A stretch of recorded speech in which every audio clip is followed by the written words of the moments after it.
What if the wisest person in the room is the one who admits they might be wrong? In the checkered light of ancient Athens, Socrates taught by turning certainty into a question until the ground beneath it trembled. He didn't team march with a banner of answers. He carried a quiet method that unsettled the easy truth. That method has 3 stubborn, life-shaping lessons for anyone who wants to wake up inside their own life. Lesson 1 is a habit of mind, not a rule. Question everything, not to defeat others, but to refine your own thinking. Imagine a craftsman who polishes a blade by asking, again and again, what is this made for? What makes a blade sharp, and what makes a man sharp, if not the cost of his own questions? Socrates didn't teach out certainties. He asked for a rhythm of inquiry that would outlive a single argument. The goal wasn't to win the debate, but to win clarity, the feeling you get when you peel back fear and see the edges of your own assumption. Lesson 2 is the fiercest of all. Examine your life as if it were a work in progress, not a finished sculpture. The unexamined life is not worth living, he said. And the statement wasn't a judgment so much as a dare. It invites you to stand in your morning and ask, what am I really pursuing with my time? What person am I becoming as I chase that goal? The city around him hummed with energy, banners, and noise. Yet Socrates asked for a pause, a counterpoint to the rush. He didn't preach a new creed. He offered a practice daily, mundane, stubbornly honest self-scrutiny. The mirror isn't cruel when you've learned to speak to it like a sparring partner, not a judge. Lesson 3 slides in with a paradox you can carry like a secret. Knowledge, Socrates suggested, is not a trophy for the shelf. Wisdom is the honest awareness of what you cannot claim to know. He would let the truth walk across the plaza while you hold your own ignorance gently. As if it were a seed you must water. I know that I know nothing, he might say, and the sentence would not flatter you with certainty. It would liberate you from the prison of false confidence. When you meet a claim with that humility, you're not surrendering. You are widening the map. You begin to see that the edges of your mind are not boundaries, but frontiers. These 3 lessons interlock like gears. Questioning sharpens and clarifies. Self-examination keeps you honest about what you want and why you want it. A steady acceptance of your ignorance opens room for growth that facts alone cannot supply. The result isn't cynicism. It's a resilient clarity that makes action more. It's a form of courage that doesn't demand you conquer the world, only that you tell the truth to yourself about your motives. In the modern world, this is a hard art. We are fed overlays, ones and zeros of social proof, algorithms that predict what we'll crave next, and a confidence that seems louder than the quiet interior voice. Socrates would not tell you to silence those forces. He would invite you to test them with a patient series of questions before you commit your allegiance, your time, your money, your trust. The method is not a retreat from life. It's a path through life that gives you fewer bad bets and more room to notice what truly matters. Consider a simple morning routine built from these lessons. Start by asking, what would it mean for me to live with more honesty today? Then audit your choices. What am I sacrificing to maintain a story I tell about myself? Then confess what you don't know. And seek a trusted dialogue, someone who will challenge you with the same patience you offer others. The result isn't dependency on another's judgment. It's the cultivation of your own interior compass. And when you do stumble, you recover with a new question rather than a retreat. This is the Socratic habit. You don't abandon the inquiry when the answer remains elusive.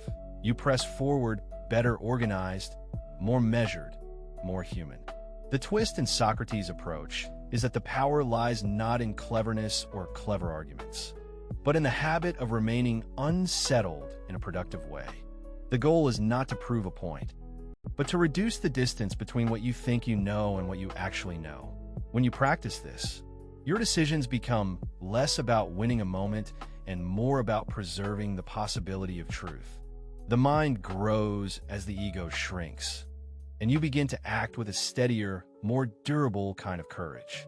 So, if you carry 3 principles forward from Socrates into your daily life, you carry something that can withstand the test of years, a readiness to question, a commitment to examine, and a humility that keeps you teachable. These aren't relics of a dusty classroom. They are batteries for living with intention. The world rewards speed, certainty, and certainty's loud cousins, but it rewards clarity even more. Clarity turns action into alignment, and alignment into integrity. As you step away from this message, a question stays with you. What is one belief you've never questioned that, if questioned, could become clearer, kinder, or truer to who you want to be? Sit with that question for a moment and let the silence do some work. The practice of thinking well is a quiet fire. It doesn't roar, but it burns until a better version of your life catches light. That is the living legacy of Socrates. Not a sermon, not a doctrine, but a practice you can carry into the ordinary hours, the questions you ask over coffee, the checks you keep on your own certainty, the genteel humility that should accompany every confident sentence. If you take these lessons seriously, you won't just know more. You'll understand more about the kind of person you want to become. So I'll leave you with a challenge and an invitation. Challenge yourself to shorten to 1 question a day that you genuinely don't know the answer to. Invite a sparring partner who will challenge your certainty with as much care as you give to your arguments. And invite the idea that wisdom lies not in what you can defend, but in how honestly you can admit what you still must learn.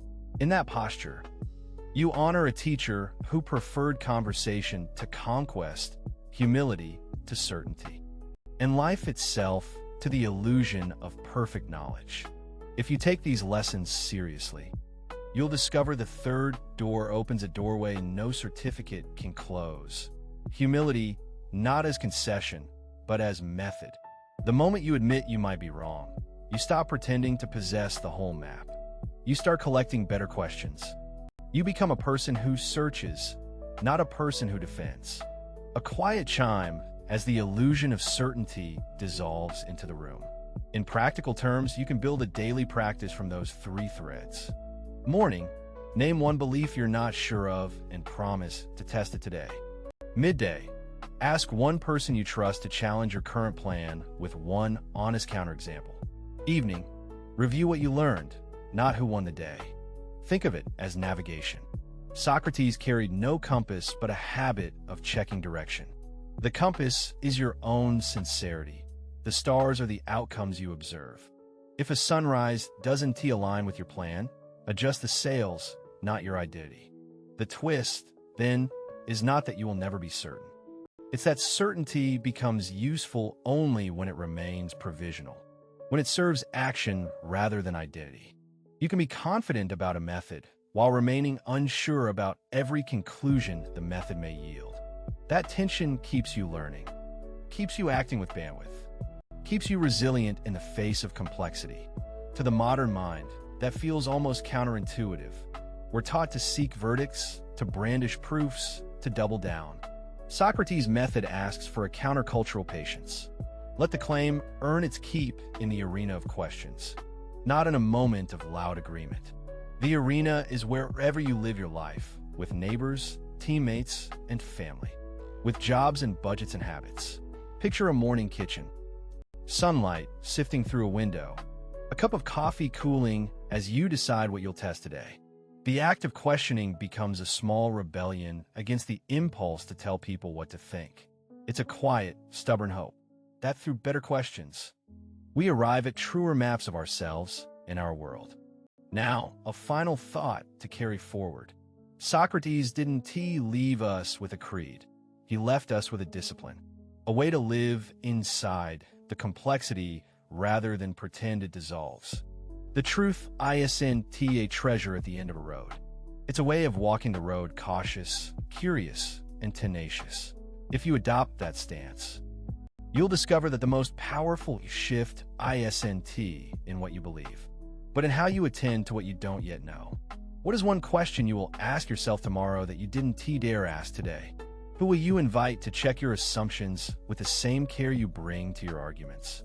And what part of your certainty can you lay down for a moment so a clearer version of truth can rise? Let that rhythm steady you as you step back into your day, lighter and more precise. Because you've chosen to live as a student of life, not its prosecutor. Because Socrates taught us that the bravest act is to admit we might be wrong, to keep asking, to keep growing, and to do so with grace in a world that